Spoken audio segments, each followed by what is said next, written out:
हाय बच्चों, स्वागत है आपका नितेश सर की मैथमेटिक्स क्लास में। वेक्टर में मजा आ रहा है आप सबको। 2 लेक्चर कंप्लीट हो चुका है। आज हम लोग 3rd लेक्चर पे बात करते हैं प्यारे बच्चों। आज का टॉपिक होगा बच्चों हम लोग का पोजीशन वेक्टर। पोजीशन वेक्टर समझेंगे बच्चों। O be the reference point and P be any point in space. O आपका कोई रेफरेंस पॉइंट होता है। बाद में जब हम लोग कोऑर्डिनेट सिस्टम पढ़ेंगे तो रेफरेंस पॉइंट को हम लोग कहां रखेंगे प्यारे बच्चों? ओरिजिन पे रखेंगे। And the vector OP is called position vector of P. और पी कोई पॉइंट है और ओ से जो पी को मिलाने वाला प्यारे बच्चों वेक्टर और कोऑर्डिनेट ज्योमेट्री दोनों सेम चीज होता है, बस रिप्रेजेंटेशन अलग है। मैं कोऑर्डिनेट ज्योमेट्री में किसी पॉइंट को रिप्रेजेंट करना है बच्चों तो वहां हम लोग एक्स कॉमा वाई से रिप्रेजेंट करते हैं। एक्स किधर चले, एक्स डिस्टेंस वाई चले, वाई एक्सिस के पैरेलल। यहां पे हम लोग पोजीशन वेक्टर से रिप्रेजेंट करेंगे। किसी पॉइंट को यदि रिप्रेजेंट करना होगा बच्चों तो एक रेफरेंस पॉइंट चूज करेंगे और उस रेफरेंस पॉइंट से उस पॉइंट को मिलाएंगे और ओपी वेक्टर जो होगा वही होगा R vector. R is called position vector of point P और इसको पी ऑफ आर से रिप्रेजेंट करेंगे। पी पॉइंट और बगल में जैसे वहां कोऑर्डिनेट लिखते थे X comma Y coordinate geometry में, यहां पे आपका पी ऑफ आर लिखाएगा। चीजें वही है, रिप्रेजेंटेशन बदल गया। ये भी पॉइंट को ही रिप्रेजेंट कर रहा है। 3D में वेक्टर अलजेब्रा आपको बहुत यूज होने वाला है प्यारे बच्चों। वेक्टर आपका अच्छा नहीं होगा तो आपको 3D समझ में नहीं आएगा, इसलिए वेक्टर और 3D बहुत इंपॉर्टेंट सेक्शन है। इसको अच्छे से समझेंगे, मजा आएगा। तो आपको डिफरेंशियल समझ में आ गया। वो कोई रेफरेंस पॉइंट है, पी कोई पॉइंट है स्पेस में, ओपी वेक्टर को बोलेंगे पोजीशन वेक्टर ऑफ पी। और R equal to OP, R is called position vector of point P और इसको रिप्रेजेंट करते हैं पी ऑफ आर से मेरे बच्चों। इतना बात आप समझ गए कि पोजीशन वेक्टर क्या होता है। हेडिंग देंगे to find A B vector, to find A B vector given A and B. अरे बच्चों समझिएगा अच्छे से। आपको ए बी वेक्टर निकालना है और आपको ए का पोजीशन वेक्टर ए दिया हुआ है और बी का पोजीशन वेक्टर बी दिया हुआ है और आपको ए बी वेक्टर निकालना है।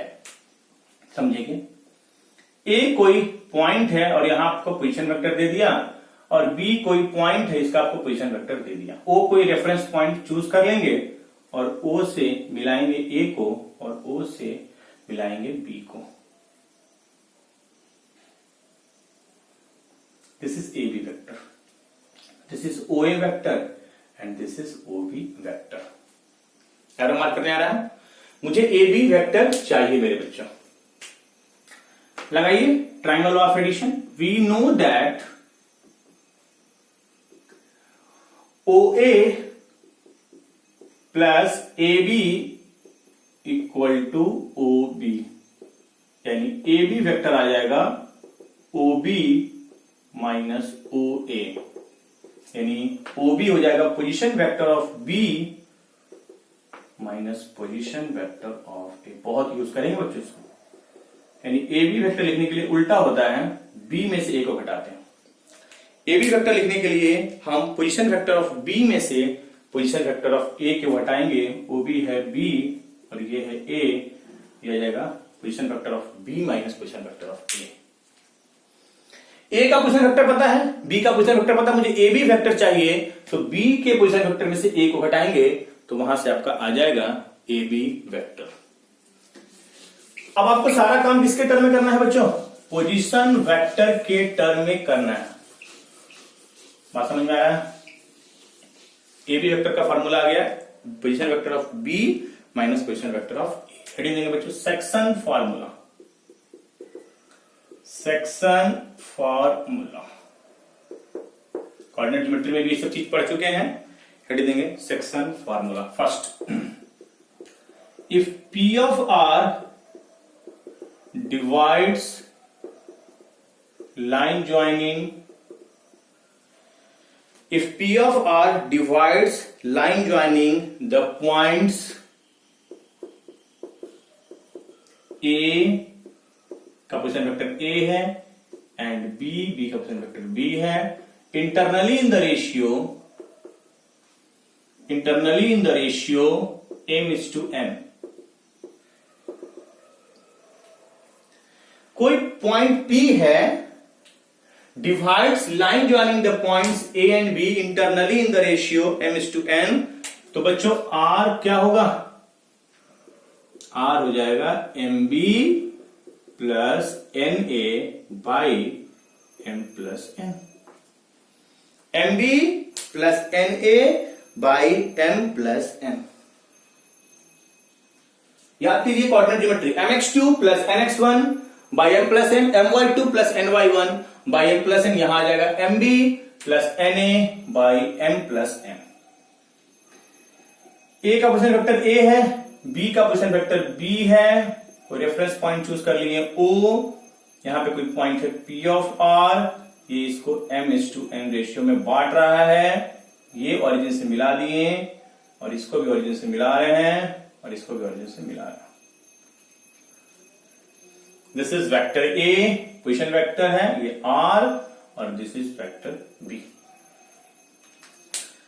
ये फॉर्मूला आपको याद रखना है बच्चों, MB plus NA by M plus M. प्यारे बच्चों,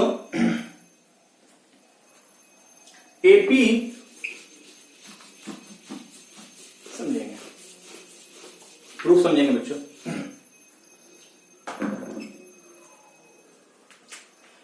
प्रूफ समझेंगे. AP बाई PB कितना होगा? M बाई N रेशियो, यानी N times AP M times PB. N times AP equal to M times PB, और दोनों का डायरेक्शन सेम है, एक ही लाइन पे है, तो इसके मैग्नीट्यूड के ऊपर हम एरो लगा सकते हैं. दोनों का डायरेक्शन सेम है. N और what is AP vector? Position vector of P minus position vector of A, मतलब इसको लिखेंगे R minus A.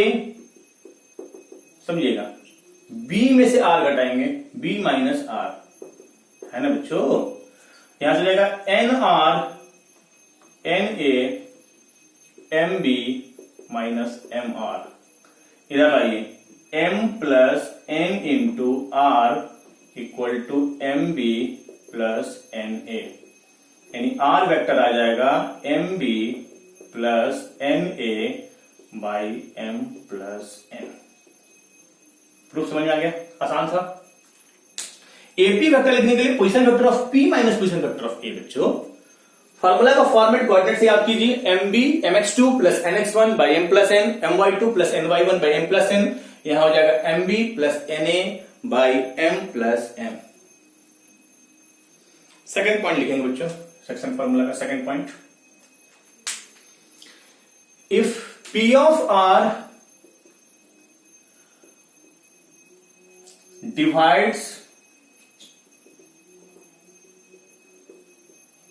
divides line segment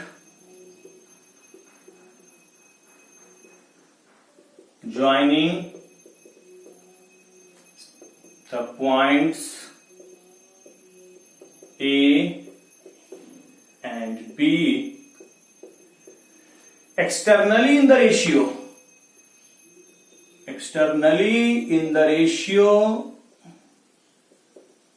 m:n, then R हो जाएगा बच्चों MB minus NA by M minus N. मेरे बच्चों इंटरनली डिवीजन करेगा, यहां प्लस यूज होगा.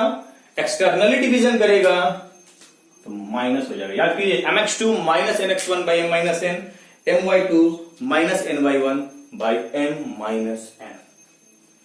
यहां पे आ जाएगा MB minus NA by M minus N. ये दो पॉइंट आप समझ गए बच्चों. तो लिखेंगे, नोट में लिखेंगे बच्चों, फर्स्ट पॉइंट सेक्शन फॉर्मूला मिलता जुलता कोऑर्डिनेट की तरह.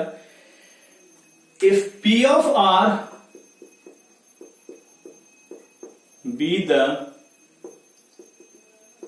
midpoint of AB, then R हो जाएगा a plus B by to.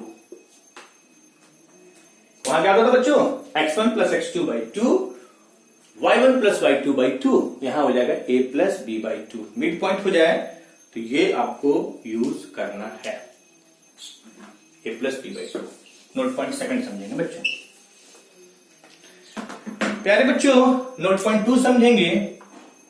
अभी हम लोग एक फॉर्मूला क्या पढ़े हैं, R equal to M B plus N A by M plus N.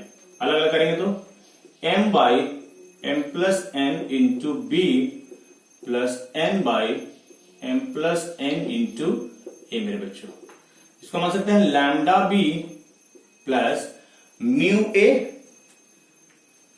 किसी को भी मानिए, इसको मानिए lambda A plus mu B R vector.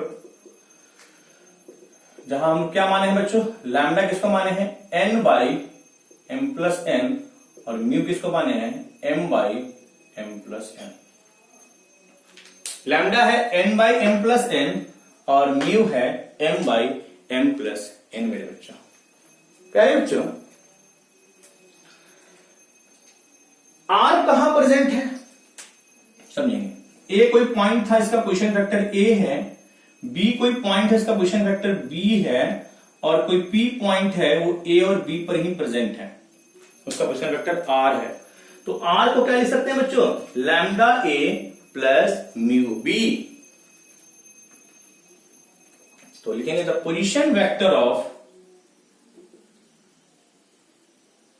Any point, the position vector of any point P on AB, the position vector of any point P on AB can always be taken as, can always be taken as, क्या लेंगे, R equal to lambda A plus mu B. यदि AB line segment पे मुझे कोई एक variable point मानना होगा P of R, तो हम लोग R का पोजीशन वेक्टर लेंगे lambda A plus mu B, और जहां सबसे इंपॉर्टेंट खासियत होगा लैम्डा और म्यू का, कि लैम्डा और म्यू का जो सम होगा मेरे बच्चों 1 होगा। ये दोनों ऐड करके देखिए तो 1 आ रहा है, ये लैम्डा और म्यू को ऐड कीजिए तो 1 आ जाएगा। ए बी लाइन सेगमेंट पे आपको कोई एक वेरिएबल पॉइंट P लेना होगा, तो आप लीजिएगा बच्चों lambda A plus mu B, और इसी को बाद में लीनियर कॉम्बिनेशन कहेंगे। और यहां पे लैम्डा और म्यू का खासियत ये होगा मेरे बच्चों कि लैम्डा और म्यू का सम कितना हो जाएगा, 1 हो जाएगा। Lambda plus mu is always equal to 1, is always equal to 1। एक नोट पॉइंट 3 समझेंगे। फिगर है ये, यहां पर O, this is OA vector, this is OP vector, and this is OB vector. R बराबर क्या है बच्चों, MB plus NA by M plus N। मेरे बच्चों आया है ना, यहां से डाटा आएगा M plus N into R MB plus NA। R vector क्या है, OP, यानी M plus N into OP vector MB, B क्या है, OB वेक्टर, A क्या है बच्चों, OA वेक्टर। होगा कि नहीं होगा बच्चों, वेयर P क्या है, where P is the point on AB vector divides AB internally in the ratio m/n। हाँ है ना, अरे बोलो ना, P क्या है, ये फिगर नहीं है आपका, P एक पॉइंट है AB पे जो डिवाइड कर रहा है AB internally in the ratio m/n। यहां से डाटा निकाल रहे हैं। If P is the mid point of AB, if P is the midpoint of AB, then M equal to N हो जाएगा कि नहीं हो जाएगा? और जब M equal to N हो जाएगा बच्चों, तो यहां से आ जाएगा OA plus OB equal to 2 times OP आ जाएगा। OA plus OB equal to 2 times OP आ जाएगा मेरे बच्चों। सेक्शन फॉर्मूला में आपको बस ये याद रखना है, इंटरनल डिवाइड करेगा तो R हो जाएगा MB plus NA by M plus N, external divide करेगा MB minus NA by M minus N, proof भी मैंने कर दिया। नोट में मैंने बताया कि मिड पॉइंट हो जाएगा तो R हो जाएगा A प्लस B बाई 2, और सेक्शन फॉर्मूला से यदि हम R इक्वल टू आया lambda A plus mu B, यदि कोई भी P पॉइंट हमको लेना होगा तो हम लेंगे lambda A plus mu B, लेकिन लैम्डा और म्यू का सम हमेशा कितना होगा मेरे बच्चों? 1 होगा। और सेक्शन फॉर्मूला से एक और रिजल्ट आया कि P यदि मिड पॉइंट होगा तो OA प्लस OB हमेशा 2 टाइम्स ऑफ OP के बराबर होगा बच्चों। ये सब बातें कोऑर्डिनेट ज्योमेट्री से मिलता जुलता है, कोऑर्डिनेट ज्योमेट्री में भी हम लोग सेक्शन फॉर्मूला डिस्कस कर चुके हैं बच्चों। 3D को एनालिसिस करने का सबसे अच्छा तरीका होता है वेक्टर से डिस्कशन करना काफी आसान हो जाता है। एनीथिंग बच्चों, इंपॉर्टेंट रिजल्ट्स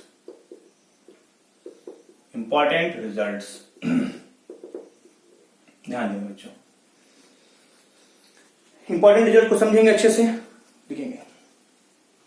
एक ट्रायंगल ले रहे हैं बच्चों, in triangle ABC having vertices A का पोजीशन वेक्टर A, B का position vector B and C का position vector C, having vertices A, B and C।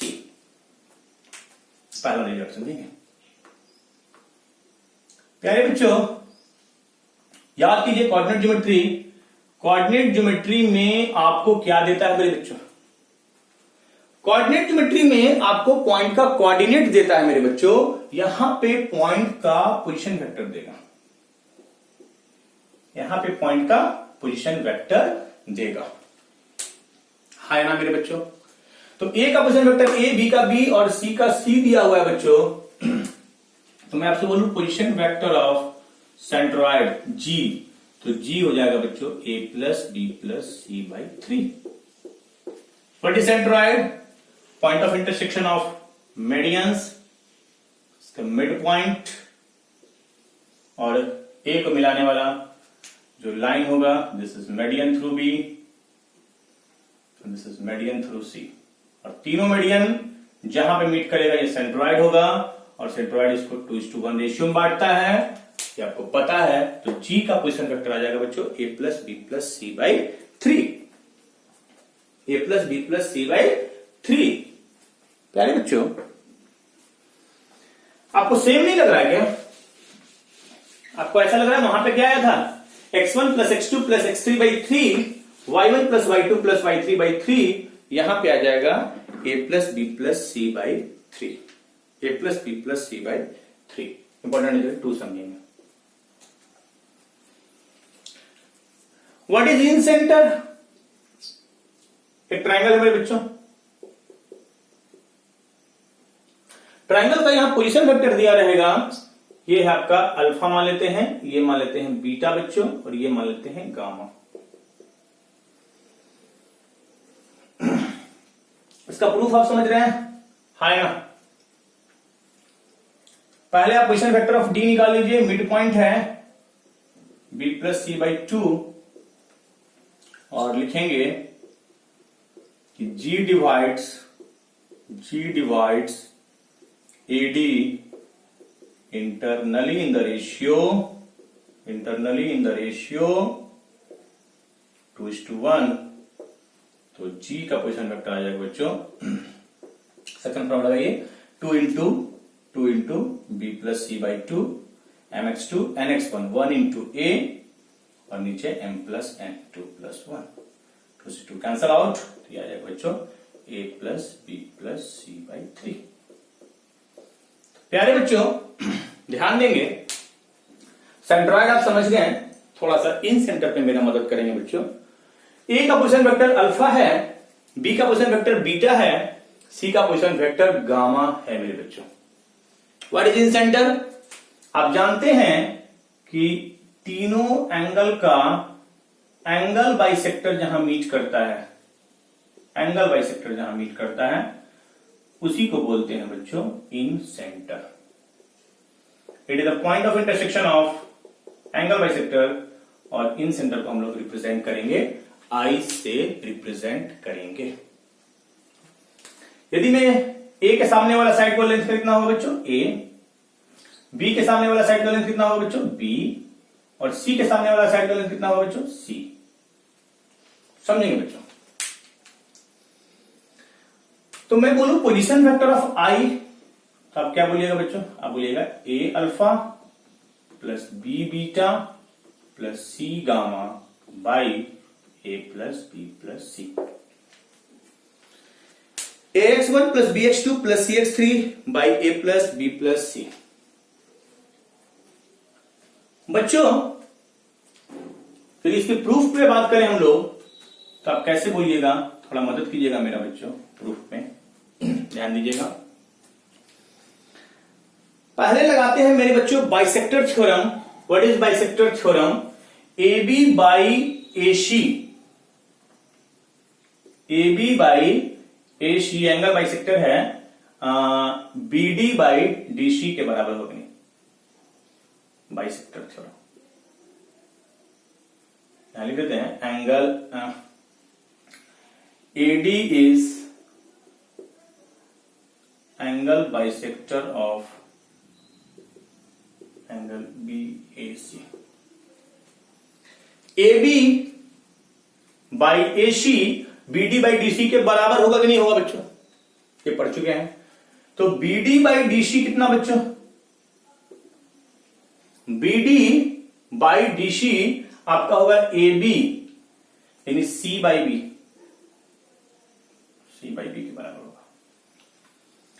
यानी D divides B C internally in the ratio C is to B। अरे बोलो ना, D divides BC internally in the ratio C is to B।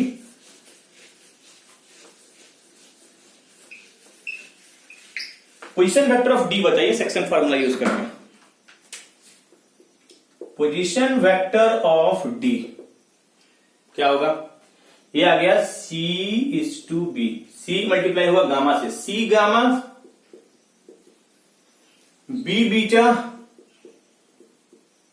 By B plus C या C plus B दो लिखे। ये लिखने आ रहा है कि नहीं लिखने आ रहा? हम लोग D के पोजीशन वेक्टर पे पहुंच गए ना बच्चों? अरे बोलो ना। हाँ, लेकिन मुझे पहुंचना ना है I पे, not D।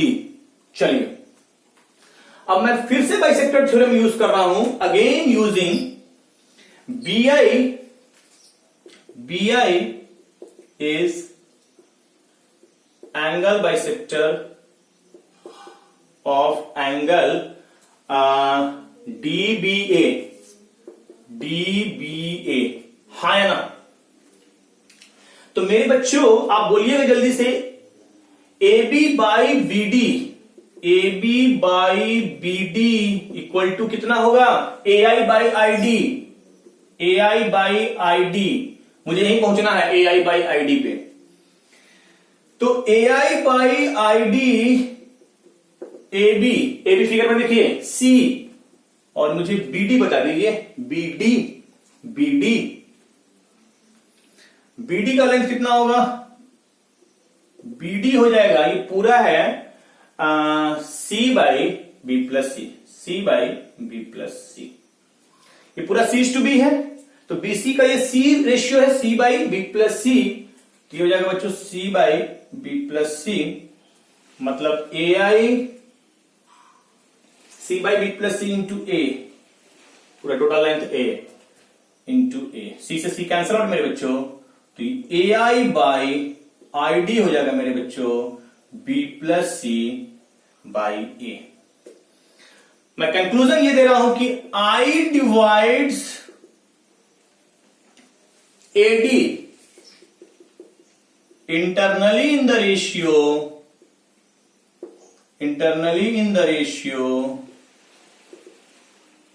b plus c is to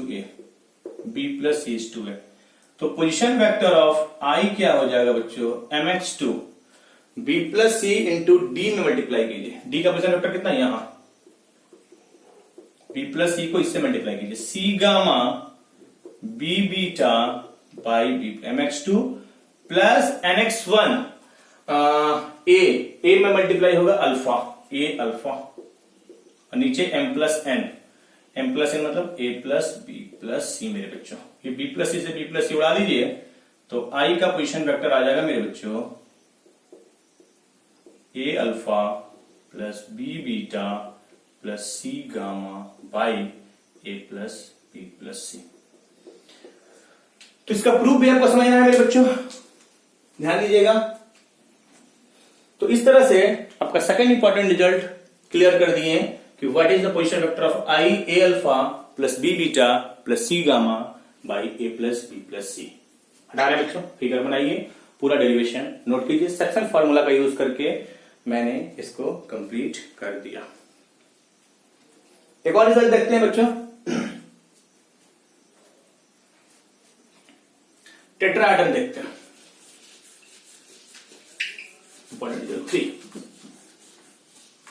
important result 3।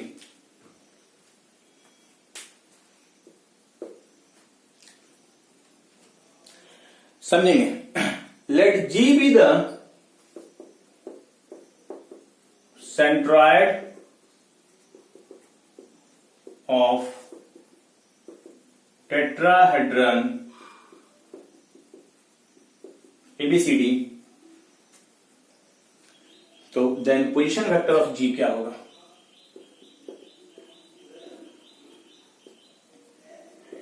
Alpha plus beta plus gamma plus delta by 4। समझेंगे इसको अच्छे से बच्चों। ये कोऑर्डिनेट ज्योमेट्री में नहीं आया था क्योंकि कोऑर्डिनेट ज्योमेट्री जो हम लोग पढ़े हैं बच्चों वो 2 डायमेंशन है और ये 3D है बच्चों। तो 3D में आपका टेट्राहेड्रन आएगा। सुनिए, ट्रायंगुलर बेस और कहीं स्पेस में कोई पॉइंट है, ये ट्रायंगुलर बेस है और स्पेस में कोई पॉइंट है।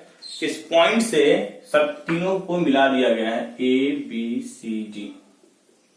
इसका पोजीशन वेक्टर बच्चों अल्फा, इसका पोजीशन वेक्टर बच्चों बीटा, इसका पोजीशन वेक्टर बच्चों गामा, इसका पोजीशन वेक्टर डेल्टा। समझेंगे पहले बच्चों, what is the centroid of the tetrahedron. इस चीज को पहले समझ लीजिए। जो नीचे ट्रायंगुलर बेस है वो एक ट्रायंगल है, टेट्राहेड्रन का बेस ट्रायंगल है, ऊपर स्पेस में कोई पॉइंट है, तीनों से मिला दिया गया है, टेट्राहेड्रन बन रहा है। एबीसीडी सबका पोजीशन वेक्टर दिया हुआ है, alpha beta gamma and delta. तो डायरेक्ट सेंट्रॉयड हो जाएगा आपका alpha plus beta plus gamma plus delta by 4। पहले आप ये समझिए कि what is the meaning of centroid in tetrahedron. तो नीचे जो ट्रायंगल बन रहा है उसका अपना एक सेंट्रॉयड होगा क्या, G1। G1 कितना आएगा बच्चों, beta plus gamma plus delta by 3 आएगा, नहीं आएगा? हाँ है ना। अरे नीचे जो ट्रायंगल बन रहा है, अरे 3D है, फील करना पड़ेगा, ऐसा समझ में नहीं आएगा। नीचे जो ट्रायंगल बन रहा है उसका अपना एक सेंट्रॉयड होगा ना ट्रायंगल का, अभी पढ़े हैं। अब ए वर्टेक्स को मिला दीजिए इस G से, उस तरह से हर एक फेस का, इस ट्रायंगल का भी अपना एक सेंट्रॉयड होगा, फिर बी वर्टेक्स से मिला देंगे। चारों नीचे ट्रायंगल और एक 3 ट्रायंगल ये बन रहा है। एक बन रहा है ABC, ABD, ABC, ADC, BCD, सबको मिलाएंगे। ये जो सेंट्रॉयड सब कंकरेंट होगा ये जो सेंट्रॉइड होगा इसको ये 3:1 रेशियो में बांटेगा, ये प्रॉपर्टी है। सेंट्रॉइड का मतलब समझ आ गया। कोई एक फेस ले लिए, उसका सेंट्रॉइड और ए वर्टेक्स को मिला देंगे इस G1 से, तो लिखेंगे G डिवाइड्स, प्रूफ समझेंगे, G divides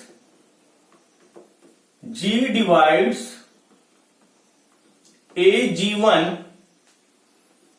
internally in the ratio 3:1.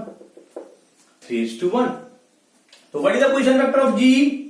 Position vector of G हो जाएगा mx2 3 into this 3 into beta plus gamma plus delta by mx2 nx1 1 into alpha by m plus n 3 plus 1. 3 से 3 cancel out, तो G का position vector हो जाएगा बच्चों alpha plus beta plus gamma plus delta by 4. अब मतलब समझ लीजिए कि what is the meaning of centroid in tetrahedron. तो ये 3 इंपॉर्टेंट रिजल्ट याद रखिए. देखते हैं नेक्स्ट टॉपिक, नोट करेंगे बच्चों.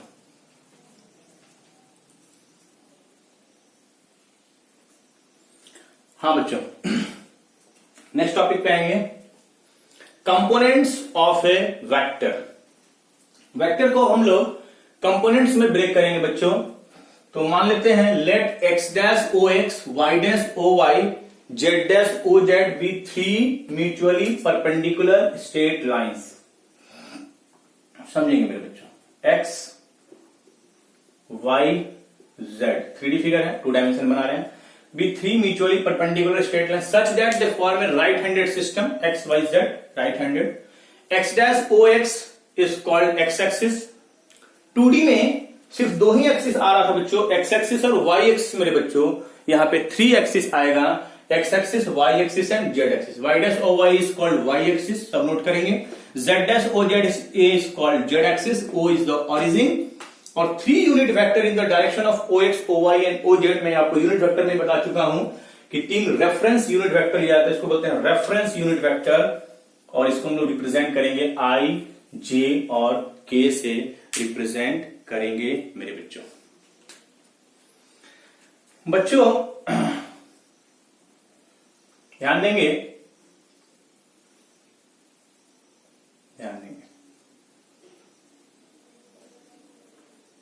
समझेंगे मेरी बातों को, समझेंगे. 3D व्यू लाना है. 3D व्यू लाने के लिए सबसे अच्छा फिगर यही है. इससे आपको थोड़ा 3D व्यू मिलेगा मेरे बच्चों. मिल रहा है? मिलना चाहिए कुछ ऐसा. प्यारे बच्चों, यदि मुझे इस पॉइंट पे पहुंचना, इस पॉइंट का कोऑर्डिनेट यदि x, y, z है, x, y, z है, तो ये लेंथ यदि x है, तो ये वेक्टर कितना होगा? ये वेक्टर कितना होगा बच्चों? x into I cap. ये लेंथ y है, तो ये वेक्टर कितना होगा? y into J cap. और ये वेक्टर कितना होगा बच्चों? z into K cap. इस वेक्टर का मैग्नीट्यूड z और इसके अलावा यूनिट वेक्टर k, तो z k कैप होगा कि नहीं होगा बच्चों? हाँ या ना? प्यारे बच्चों, मुझे p का पोजीशन वेक्टर चाहिए. मैं इस पॉइंट को ओरिजिन से मिला रहा हूं, इसको नाम दे रहा हूं r वेक्टर, OP वेक्टर. है ना बच्चों? ये परपेंडिकुलर होगा,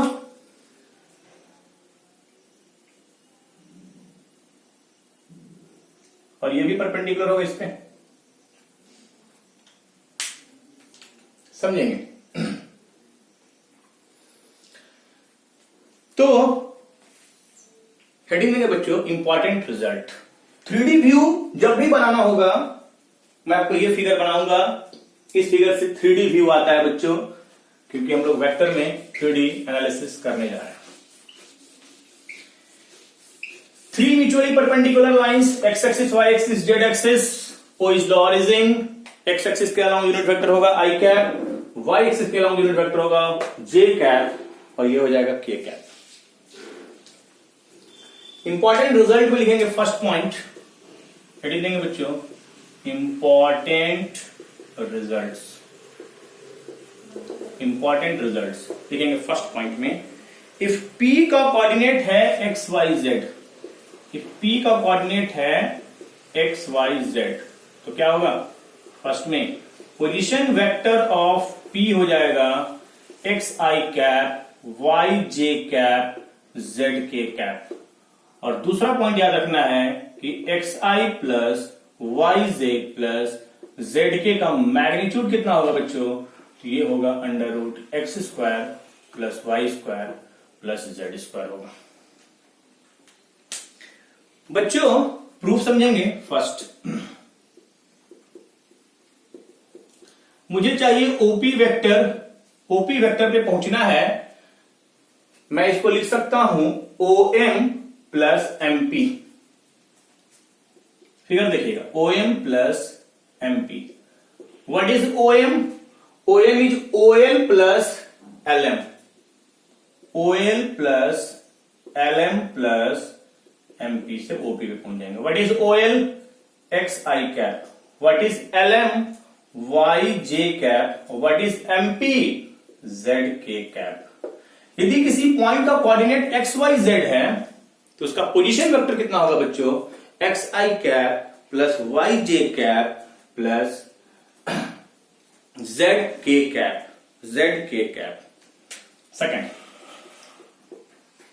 x I plus Y J plus Z के का मुझे मैग्नीट्यूड चाहिए बच्चों, तो ये ओपी वेक्टर का मैग्नीट्यूड होगा यानी ओपी होगा। और ओपी आप मुझे बताइए कि राइट एंगल ट्रायंगल बन रहा है कि नहीं। Under root O M square plus MP square, under root O M square plus MP square.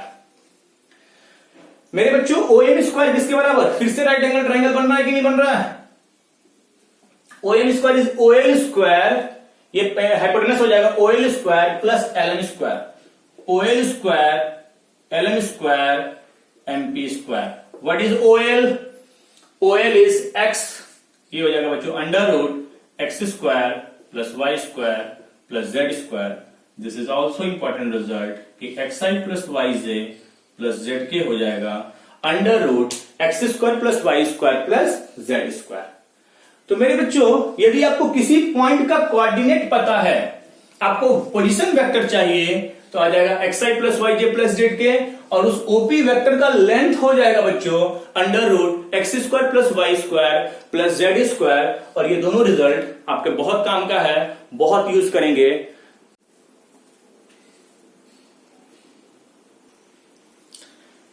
बच्चों इंपॉर्टेंट रिजल्ट 2 समझेंगे बच्चों, कैसे हैंडल करेंगे। इंपॉर्टेंट रिजल्ट 2 पे ध्यान देंगे। प्यारे बच्चों ए का कोऑर्डिनेट दिया हुआ है x1 y1 z1 और बी का कोऑर्डिनेट दिया हुआ है बच्चों x2 y2 z2। ए का कोऑर्डिनेट है x1 y1 z1, बी का x2 y2 z2। देन ए बी वेक्टर क्या होगा बच्चों?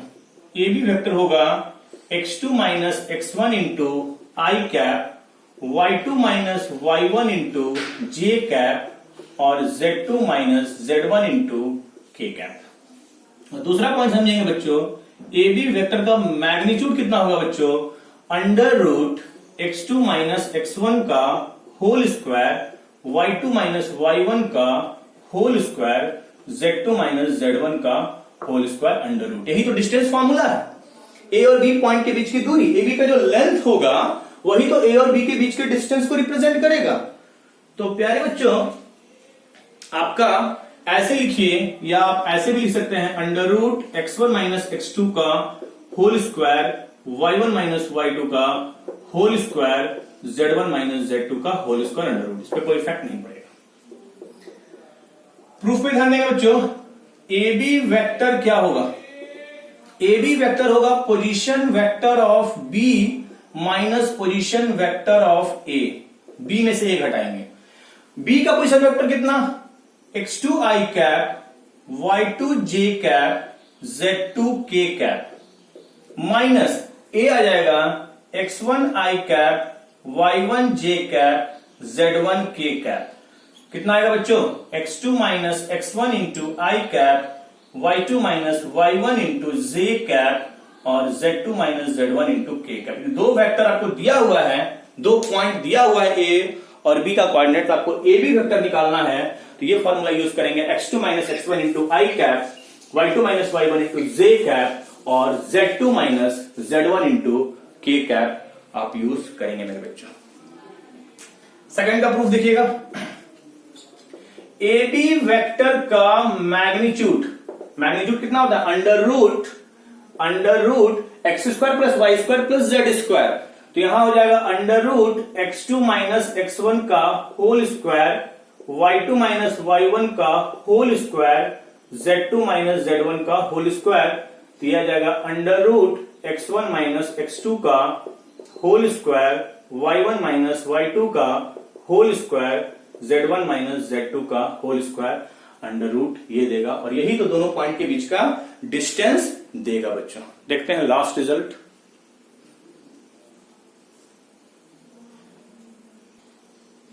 हाँ बच्चों, एक नोट पॉइंट समझते हैं। किसी किसी सवाल में क्या होगा बच्चों कि ए वेक्टर यदि कंपोनेंट फॉर्म में दिया हुआ है a1i plus a2j plus a3k, तो ए वेक्टर को हम लोग ऐसे भी रिप्रेजेंट कर सकते हैं a1 a2 a3। a1 a2 a3 का मतलब तीनों कंपोनेंट दिया हुआ है।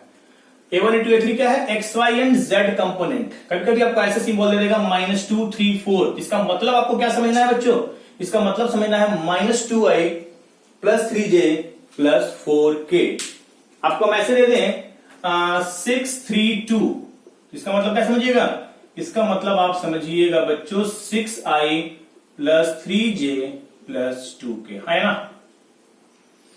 प्यारे बच्चों। लास्ट रिजल्ट देखते हैं, फिर हम लोग प्रॉब्लम डिस्कस करेंगे। थ्योरी हो चुका है सफिशिएंट। लास्ट पॉइंट देखते हैं। In X Y plane unit vector in the direction making an angle theta with positive side of X axis anticlockwise direction में होगा cos theta I plus sine theta J, और clockwise में होगा cos theta I minus sine theta J. ये क्या कह रहा है, इसको समझते हैं बच्चों। कह रहा है कि कोई एक्स वाई प्लेन है, not 3 dimension plane, X Y plane.